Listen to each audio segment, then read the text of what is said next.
The Institute of Internal Auditors presents All Things Internal Audit. In this episode, Mike Levy sits down with Rania Bejjani to discuss what it takes for internal auditors to become strategic business partners. From mindset shifts and organizational alignment to building trust and influencing change, Bejjani shares transformational insights grounded in global experience. The conversation covers the evolving role of internal auditors, essential competencies, and how to earn a seat at the table by becoming a catalyst for strategic value. Just to dive right in, how would you define strategic business partner in the context of internal auditing? The critical point is strategic and partner.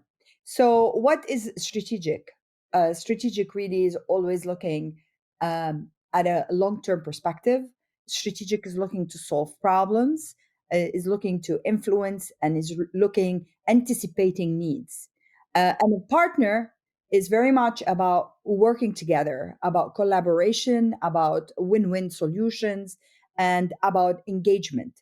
So when it comes to what does that mean for internal audits to be strategic partners and strategic business partners, it's very much about taking that view. What is the vision that we want for our internal audit department? How does that vision marry to the organizational strategy? And starting from that, then to going and thinking about how do we serve best the business? How do we align to the business? And then really, how do we help the business solve its problems? So to answer you slightly differently, when we're talking about strategic business partner, it is really about that a leader and the auditor and that team together that are thinking strategically, that are very much focused on what results they want to deliver for the organization and how these results align to the strategy of the business, and how can this internal audit function enable the achievement of the strategic goals of the organizations. So by that, then there is by definition an element of not only looking backwards as to the insights of what the past has taught us, but taking a foresight and looking ahead about how can we help the organization. And it is about building that relationship. And when we talk about relationship, we're talking about building that bridge, the trust, the respect, the credibility, and having that collaborative spirit. And also being strategic business partner is about being a change agent. So it's not just about saying this is what's wrong and this is what's right, but it's truly about being a catalyst for positive change in the business. Well said. And I think, and I'd be remiss if I didn't mention this, I think so much of what you just articulated is so closely aligned with the new global internal audit standards that I think this topic is very timely. For many of our listeners, as you likely know, the new global internal audit standards went live in January, and as part of that, for the first time, we have documented requirements around strategic planning process within internal audit. We've talked about the work of advisory services and advisory within the new standards, as well as in the past, we have always talked about the need for internal audit to be a trusted advisor to the organization. And I'd love to dig into that in a little bit more, because for what you just articulated, I believe is a little bit different than that. What do you see the difference between trusted advisor, like we've been talking about, and a strategic partner to the organization? How are those two things different? Being a trusted advisor is somehow a prerequisite to being a strategic partner, if that makes sense, Mike. You have to go through that that step in your journey so that you can elevate yourself to that strategic partner. So if we think about it like a Russian doll, the trusted advisor is the baby one inside, if that makes sense. Trusted advisor is about the level of communication and trust that you build, that you can exchange ideas, and your internal auditee, your internal client, would share their concerns, etc., knowing that they trust you not to automatically use it against them, right? And that they can come to you with a problem and that they can seek your advice. But that does not necessarily mean that you are being proactive as an internal auditor. And it does not necessarily mean you're stepping up to see the bigger picture. So, in answering your question, for me, the difference is it is about stepping up. It is about seeing the business as a whole. And a strategic partner places a lot more proactive action on the part of the auditor to take lead in fully understanding what does the business need, what is the strategy, how do I align my strategy to that, and how can I elevate myself and my team and our language and our ways of being to align with the strategic needs of the business. So it's more about bigger picture, it's more about the vision and the long term, it is more about the proactiveness, and so it's bigger and greater and a lot more impactful and influential than the trusted advisor.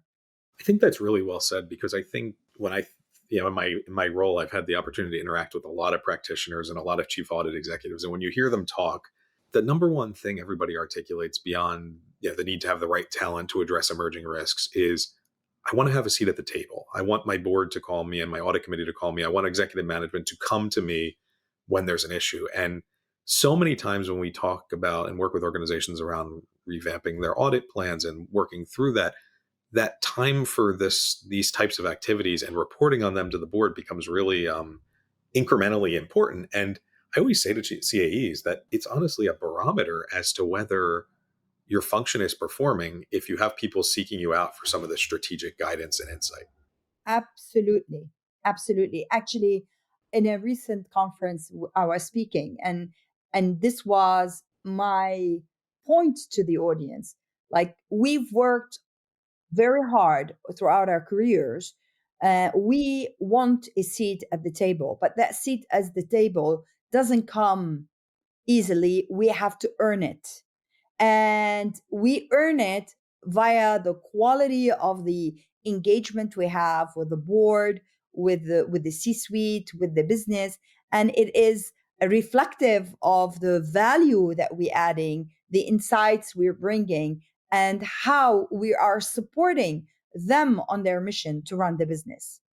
So with that, when I think about the first question that comes to mind, if I'm listening to us talk about this, how do I do that? I really want to do that if I'm a practitioner, and I want to make the shift to a problem solver versus a problem identifier. And at the end of the day, if you go back and look at internal auditing 20, 30, 40 years ago, one might argue that we were financially driven, all financial statement driven. We were checking boxes.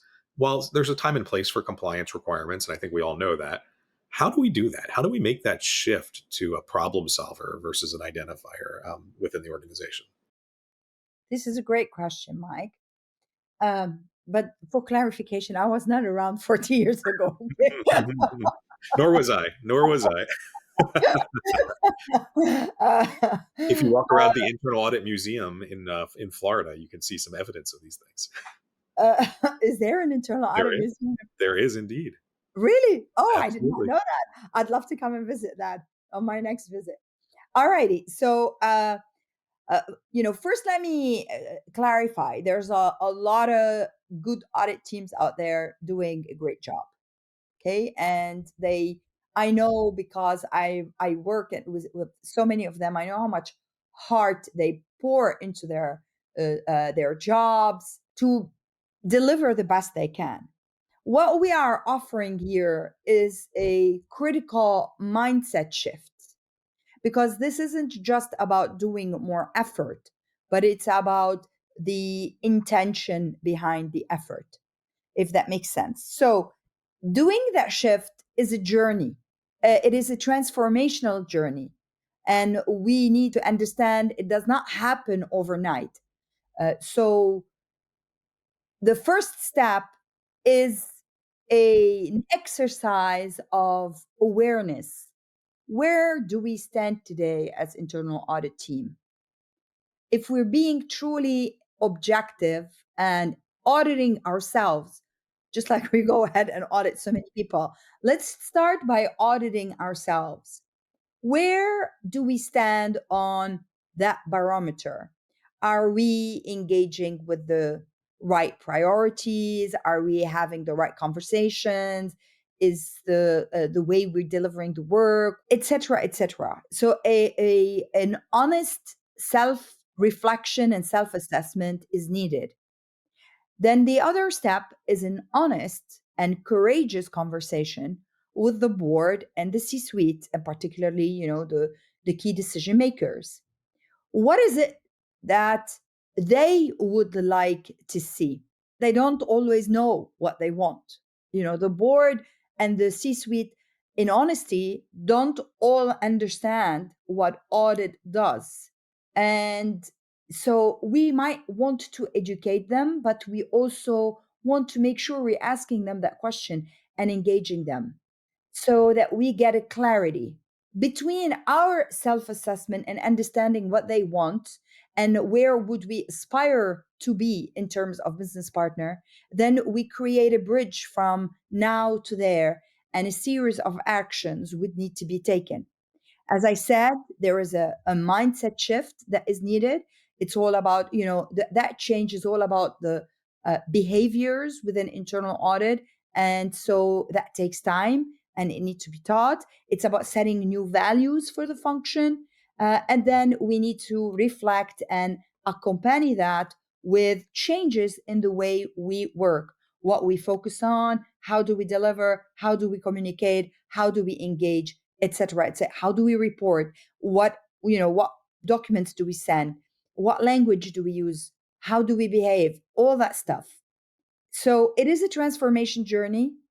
And on that journey, there will be some challenges, there will be some setbacks, there will be some great wins. And eventually, the cumulative effect, the team will gain the experience and will get there. And sometimes, if needed, there are experts and mentors, that can help on that journey as well. Absolutely, and I think that's really well said. The other thing that you articulated, and I think it's spot on, is that boards and audit committees and executive management, they know directionally sometimes what they're looking for. They know where their business objectives and priorities are, but Yes. very commonly, whether it's about reporting or about their focus areas, they really need us to manage upwards in those areas. I think I find that it happens with a significant amount of frequency that if asked directly, you're not getting as clear of an answer as if you had just given some insight into where you think the focus area is. And, with that said, just to dovetail into another piece of this conversation, a chief auditor is only as good as the team that they surround themselves with. And when we think about strategic advising and that mindset shift, as someone that, I was a CAE for the better part of a decade before I went out on my own, and I would tell you that that is one of the hardest things to recruit for. So when you think about attributes of, what to look for in candidates and what skill sets and competencies that you think you need, how do you do that as a chief audit executive? How do you find the right people to support this goal? I would agree with you that it is hard. I was a chief audit executive also for well over a decade before I started by myself as well. And what I always recruited for, the way I recruited, I never focused on the skills, as in the technical skills. I really focused on the attitude and on the competencies. I wanted someone that had the flexibility of mind, the willingness to learn, the curiosity to ask questions, and the courage to change.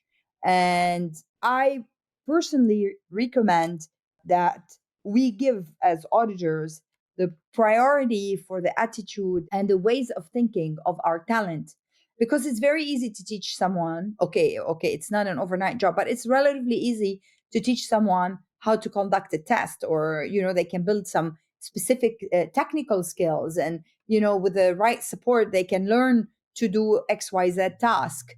But you can't really teach someone willingness, and you cannot really teach someone courage. They've got to really want that. You can't teach someone how they wouldn't, the desire to make a change.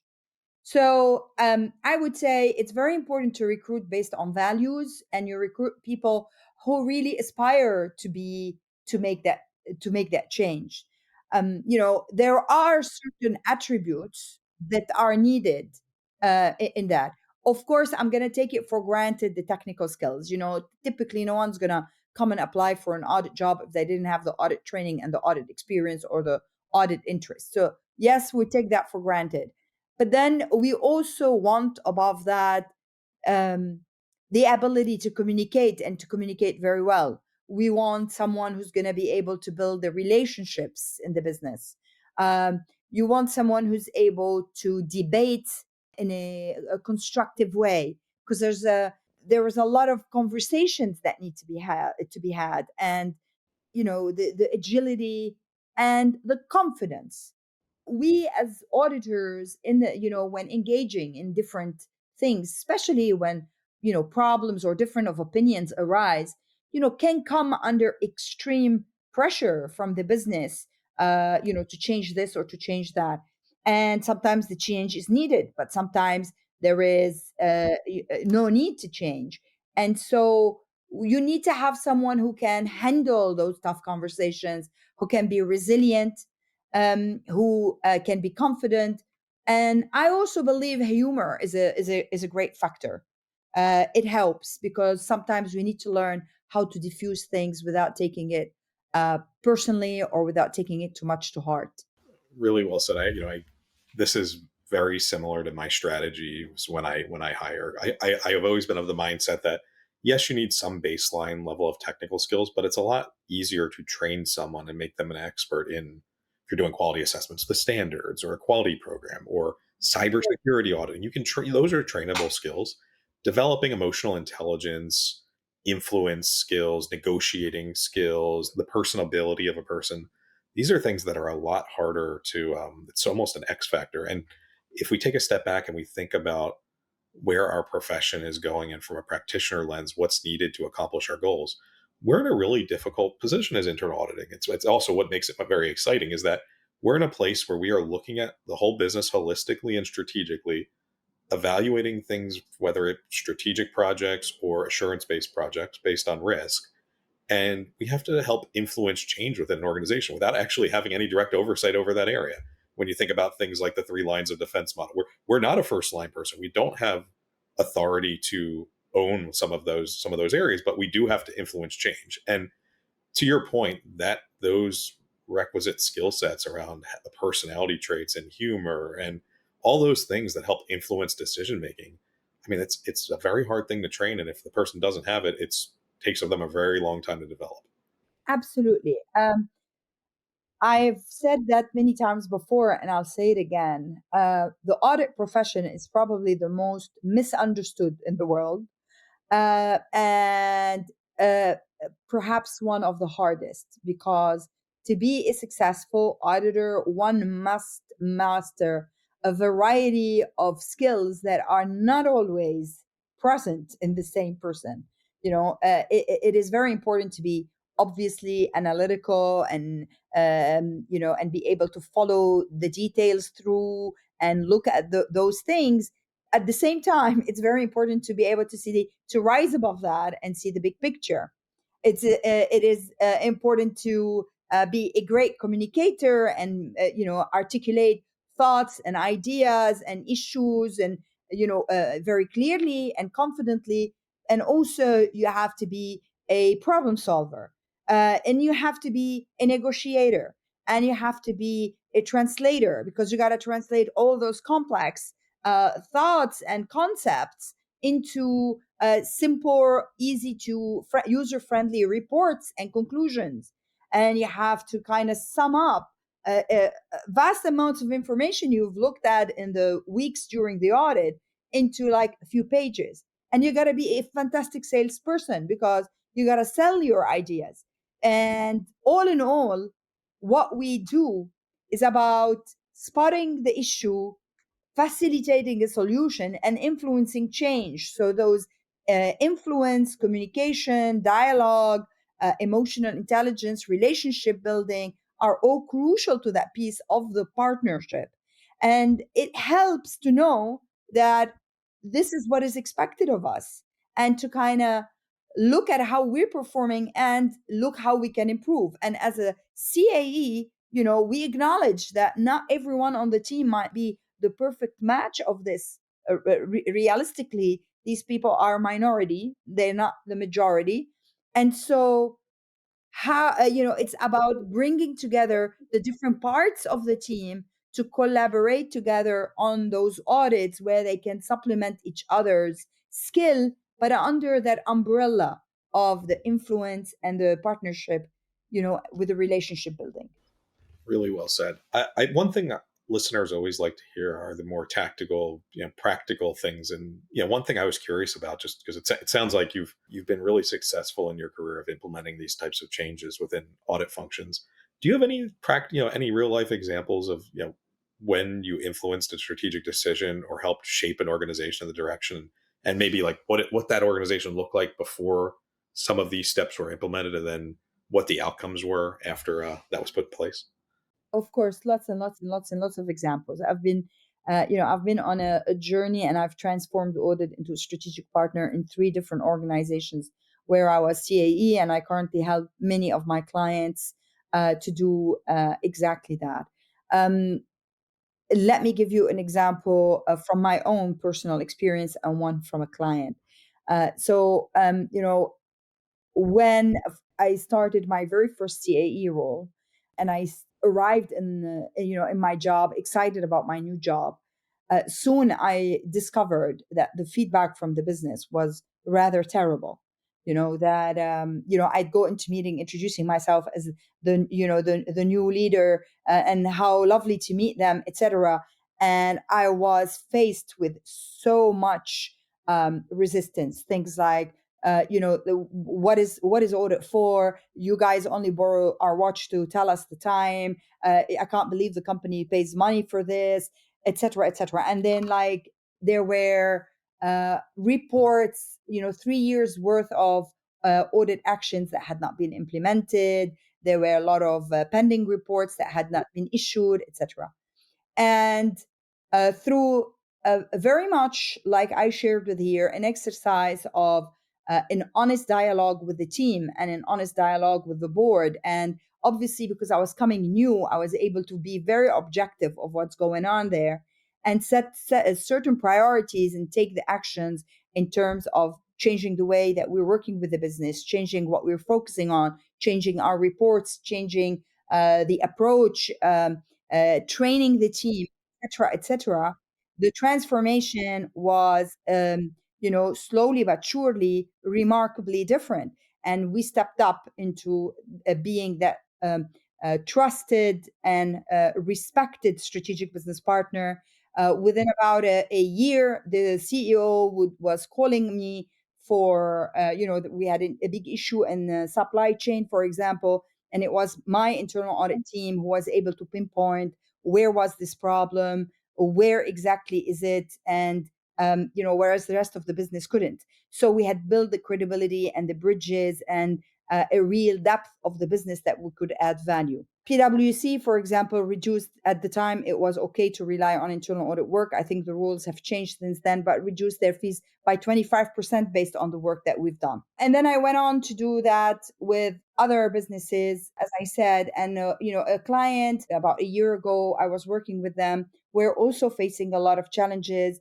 This gentleman had inherited a function that had a long history of conflict and a perception of being in a non-value adding team. And slowly but surely, by working on their communication, their approach, their focus, we changed things around. And within a period of few months, he started to see quite a bit of difference. But by about a year, the difference was remarkable. I would like to remind our audience here that first and foremost, audit is about people. I'm very excited about AI, and I'm very excited, about what AI could bring. And I've always been a huge champion of analytics. I love technology, but I cannot emphasize enough that we cannot just come and layer some form of technology on something that is broken. We've got to get the basics right and the foundations right in an internal audit function. And those foundations revolve around people.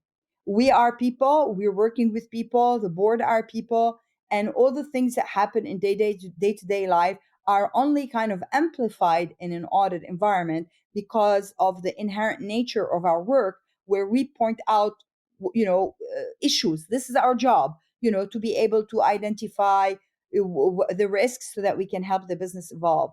And so it's so important and crucial that we remember that, and that would be a key ingredient in how do we become a strategic business partner. When you think about some of those examples, and I think those are really good tactical and practical things that our audience could take and start deploying, what are some of the things you've heard from management in this part of the process? Because I have to imagine executive leadership and the audit committee are crucial, either detractors or advocates in this process. And I would say in my personal experience in my career, I've encountered two different types of stakeholders: those that are understand the value of internal audit and are very supportive, and then those that are maybe just haven't fully understood it and still think of it as a very transactional style of auditing. Yeah, it's sort of the police mentality.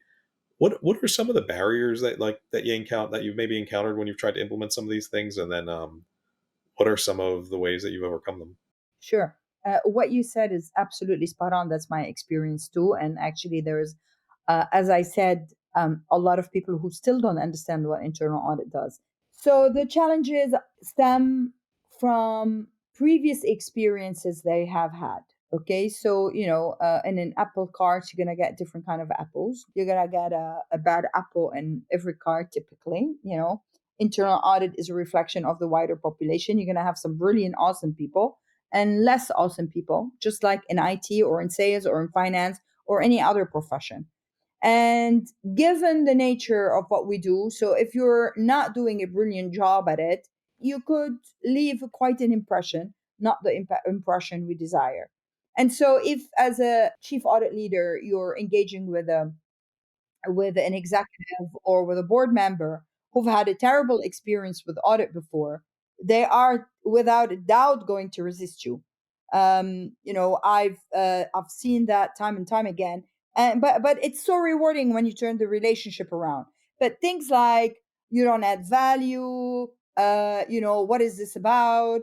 I remember vividly when I was younger, I used to get that a lot. You're younger than my daughter. Do you think you're going to tell me how to do business? You're not an IT person. Since when does the audit think they know marketing? I don't think strategy is your area.